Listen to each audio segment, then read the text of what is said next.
think of your defense's performance when you went back and watched it? Yeah, I mean, I think we could have played better, obviously.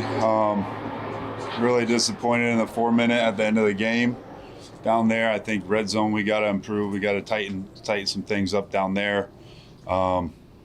Quarterback scrambles showed up, and some of those were in situations where I think we're going to be able to affect them, and just made some bad decisions, and he was able to get out. I was proud of the way they came out and fought in the second half, strung some stops together there, kind of kept us in the game there.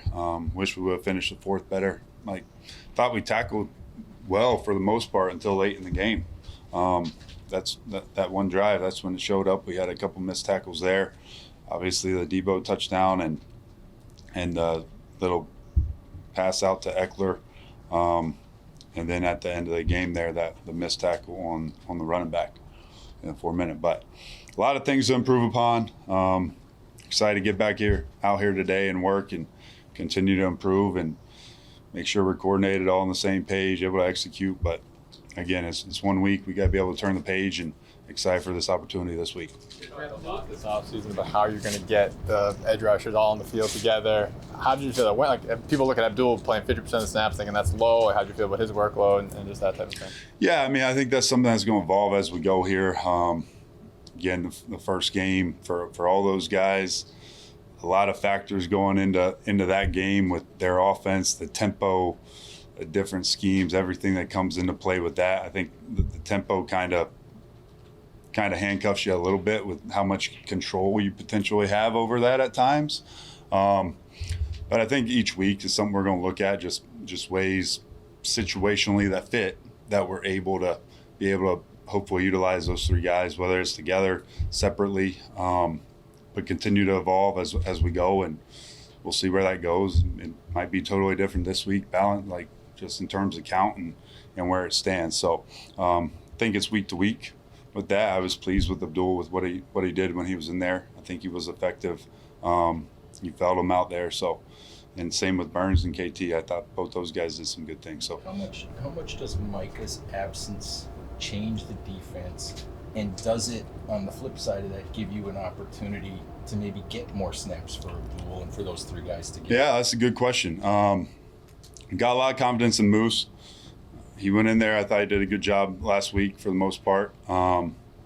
He's done really well last year when he played for us, and then throughout training camp this preseason. But yeah, Abdul's got the history of playing off the ball, so that's something we got to consider, got to look at. Another way, as you said, to potentially get all three of those guys on the field. And I think all those guys have versatility to do some different things for us that we got to continue to explore. And by game plan, what we're seeing, first, second down versus third down, what are those situations on third down, all that stuff kind of comes into play.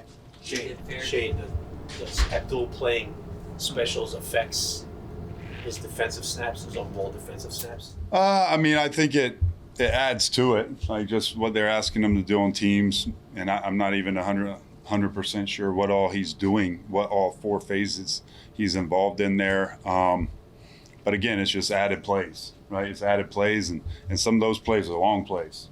They're long running plays. So, I mean, for us, I think it's probably more in the moment, just if we get a feel based on that as it plays out, where he's at after that play potentially or before that play.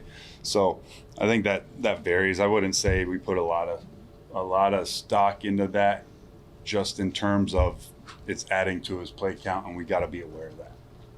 Fair to say that I don't know if you have a number in mind, Shane, but fair to say I think it was 8 snaps together for those three guys, whatever percentage that is.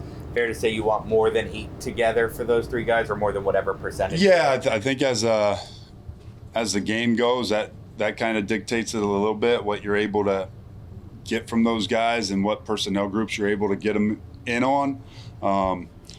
That plays a part. But yeah, I mean, anytime we can get those three on the field, I think is beneficial for us in certain situations, right? It could be not very beneficial in other situations, just depending on how teams are attacking us at the time. So something we got to continue to look at and make sure we find those opportunities when they're there.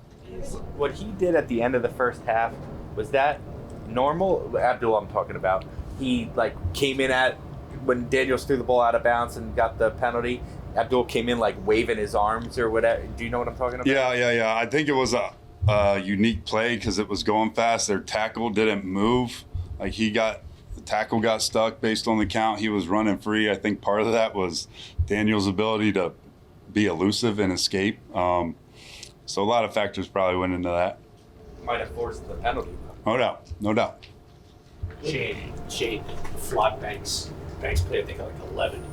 Was that kind of scheduled, or was that sort of like the flow of the game, the way Flock was playing? How did that work out? Yeah, kind of based on our game plan going in, what we wanted to do with those guys. I thought they both did a really good job. I do. I know Flock gave up the one. He kind of got turned around there. But both those guys did a good job in the opportunity they were given. And, again, I think that's another week-to-week thing just based on what we feel is best for us going into the game, who's best utilized based on skill sets, whatever else.